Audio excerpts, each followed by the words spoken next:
Qué personaje, don Emilio. Sí. Usted Sí. y también el personaje que nos traes. Bueno, si me vas a hablar ya de usted, Pues doña sí, Patricia. nomás era para que te voy a sientas. decir doña Patricia, está bien. Nada más para que te sientas muy. Está bien, ¿no? No, Emilio, bienvenido, buenos Gracias. días. Un gusto que estés con nosotras y que nos traigas a este personaje, Sí. Pedro Ramírez Ramírez Vázquez. ¡Wow! Mira, yo creo que es uno de los hombres más importantes del siglo XX, Sí, por lo menos de la segunda mitad del siglo XX. ¿por qué lo es? Mira, yo lo llamaba el arquitecto emblemático. Hizo, desde luego, el Museo de Antropología. Ajá. Hizo la Puerta a México, que es el museo de entrada en Tijuana. Hizo la Casa de las Leyes de México, que es San Lázaro, la Cámara de Diputadas. Ok. Ajá. Le hizo la casa a la Virgen. Le hizo la casa al Estadio Azteca. ¿Te parece poco? No, por Bueno, eso vamos a dije seguir. personajazo. Uno de los edificios importantes que todo el mundo conoce, el privado, el edificio Omega, que está Ajá. en Reforma, frente al auditorio. Hizo nada menos que el Centro Cultural del Bosque, y del cual fue director. Él era el director durante 6 años y contrataba a los artistas y a las compañías de danza y de todo. Estuvo muy metido como funcionario. Y luego, bueno, fue el secretario de Obras Públicas del presidente López Portillo, ¿no? Entonces, Algo sabe de arquitectura. una vida de servicio extraordinario y sobre todo lo que le decía siempre, no creo que haya en el mundo un arquitecto que haya tenido el privilegio que este país tan generoso da a ciertos hombres, como dar el privilegio de hacer estas cuantas obras de las que te he hablado. Hay 10 veces más, probablemente. Pues vamos ahora a ver qué es lo que pudiste platicar con él en este trocito Un pequeño trozo. de la vida. Vamos y disfrútelo. ¿Cómo se refleja el mexicano, nuestro ser, en la arquitectura y en las formas de trabajo? El trabajador de la construcción le da trato de persona a los materiales y a los instrumentos.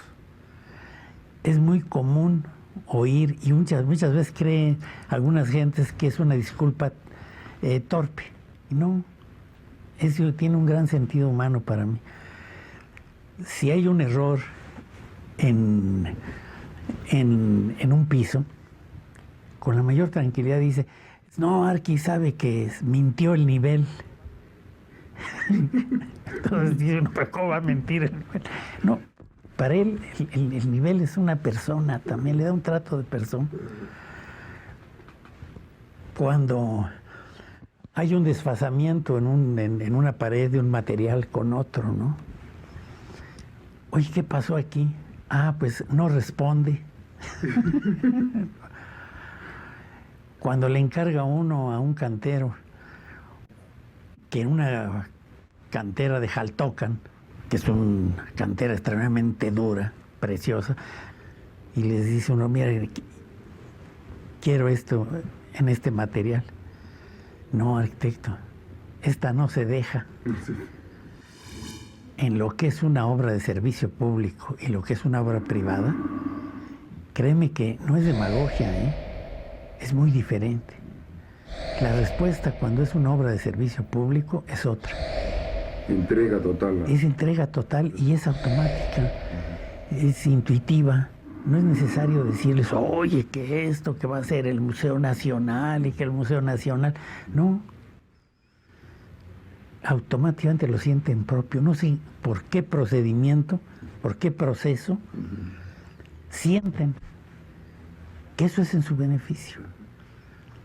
En cambio, si estamos haciendo una residencia carísima, estupenda, un edificio de oficinas muy lujoso, muy bueno, privado, y les dice, no, es que lo quieren inaugurar en la Navidad porque viene su familia, ¿ven? Eso, perdóname, les vale. Ah, pero es una inauguración oficial. ¿Va a ir el señor presidente o el secretario tal a inaugurarla?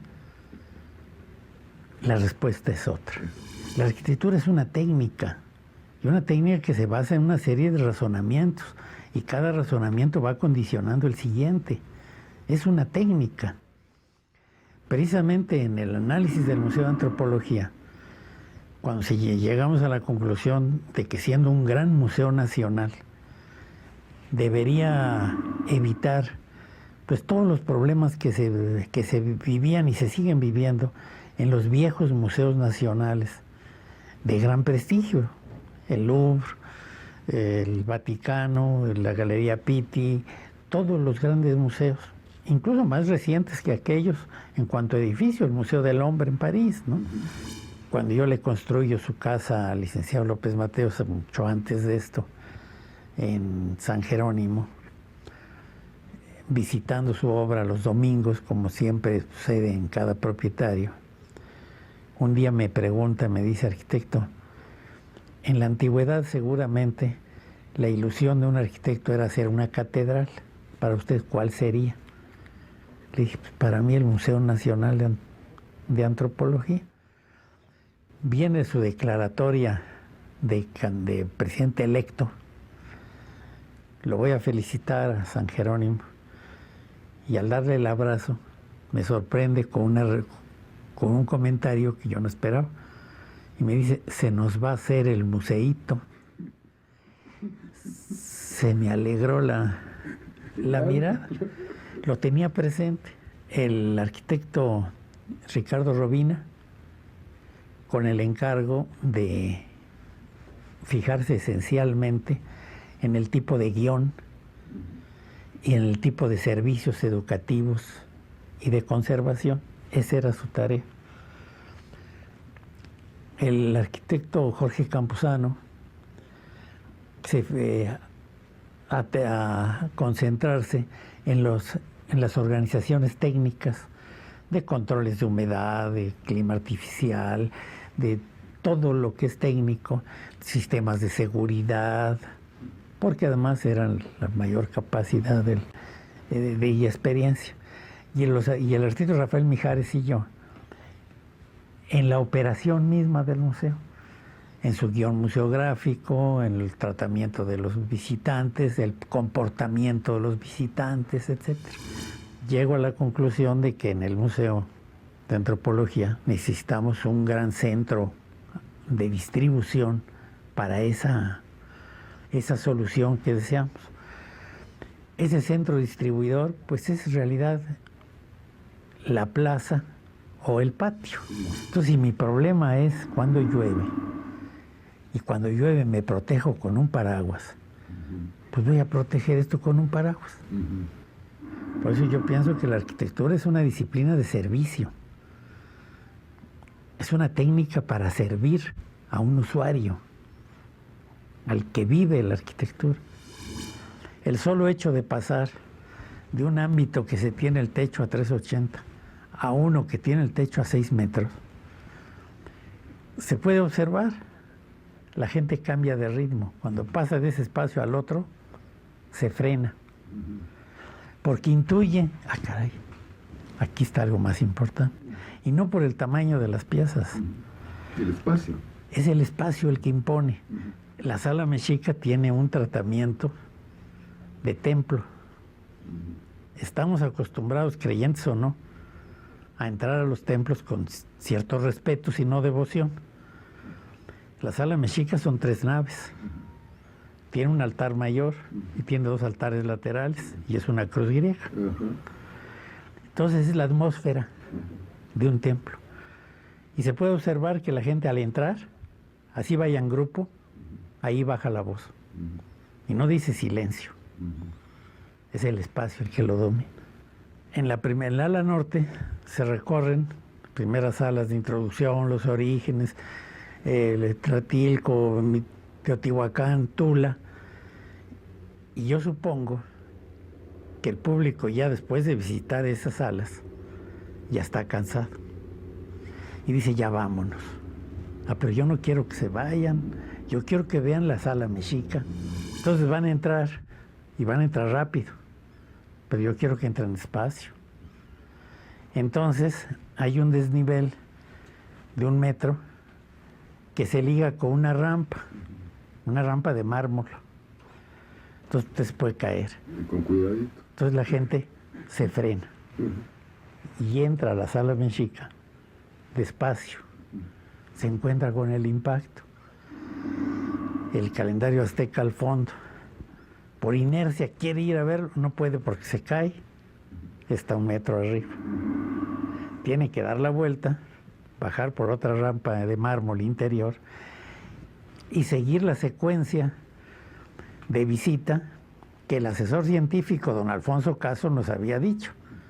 Primero, el medio físico, el hombre, sus costumbres, su tradición, hasta llegar al calendario azteca. La museografía está implícita en la misma arquitectura. El patio del Museo de Antropología tiene más relación formal con el cuadrángulo de las monjas que con cualquier patio occidental o con Le Corbusier en sus grandes espacios abiertos.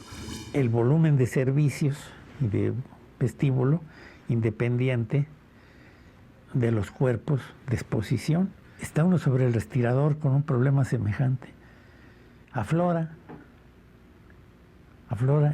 y surge. Yo siempre he creído que la creatividad forzosamente está íntimamente ligada, y creo que es una verdad de perogrullo, con el conocimiento. Para comparar el tiempo de construcción de su última obra en Suiza, por ejemplo, con el Museo de Antropología, ¿cuánto tiempo de...? Las cifras, para un europeo, seguramente surge la duda. De que Quisieran comprobarlo. Porque el Museo de Antropología, del día que se colocó el primer pilote a la inauguración, con el museo instalado en 45,000 metros cuadrados, fueron 19 meses. En el Olímpico, con 11,000 metros cuadrados, se llevó 7 años la realización. Y sin embargo, no hubo un día de retraso. Hoy dan ganas de que no se acabe. De que no se acabe. De que nos siga contando la historia de nuestro país Pues a sí. través de su obra. Fíjate, Pati, yo tengo 10 horas de conversaciones con don Pedro. ¿Cómo lo conociste? Lo conocí en 1971. Yo era asesor cultural del gobierno de la Ciudad de México y había que entregar la bandera olímpica en Múnich, a las Olimpiadas de Múnich de 72. El arquitecto Ramírez Vázquez era el presidente del Comité Olímpico Mexicano. Y entonces ahí tuve el gusto de conocerlo. Viajamos mucho preparando esto. Yo tenía que encargado, lo importante de don Pedro es que es un mexicano el que va a recuperar la tradición griega de la cultura.